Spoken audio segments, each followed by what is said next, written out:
या टाईपचा घड्याळीचा प्रश्न आपण भरपूर वेळा बघितला, ज्याच्यामध्ये कोण किती अंशाचा किंवा अंशात्मक अंतर किती हे काढायला सांगितलेलं आहे. ठीक आहे. मग याच्यासाठी भरपूर शिक्षक हे सूत्र देतात 30H.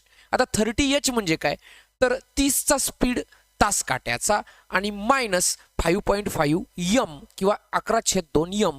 मग 5.5 m म्हणजे काय, तर 5.5चा स्पीड मिनिट काट्याचा. आता तास काटा किती अंतर कापला, पहिल्यांदा समजूया. तास काटा आहे 12वर, इथून त्यानं 4 पर्यंत म्हणजे 4 तासाचं अंतर कापलं. मग 4 तासाचं 30च्या स्पीडनं अंतर 30H म्हणजे 30 गुणिला 4 120. आणि मिनिट काटा परत समजूया 12वर होता, आता तो 10 मिनिटासाठी म्हणजे 2 वर आला. म्हणजे 10 मिनिटात त्यानं 5.5 गुणिला 10 55 अंश एवढं अंतर कापलं. आता या दोन्ही मधला फरक 120 वजा 55 आला 65. हेच आहे अंशात्मक अंतर. जर बाहेर बघितलं तर आणि घड्याळीच्या दोन काट्यामधला कोण बघितला तर तो सुद्धा आहे 65 अंशाचा.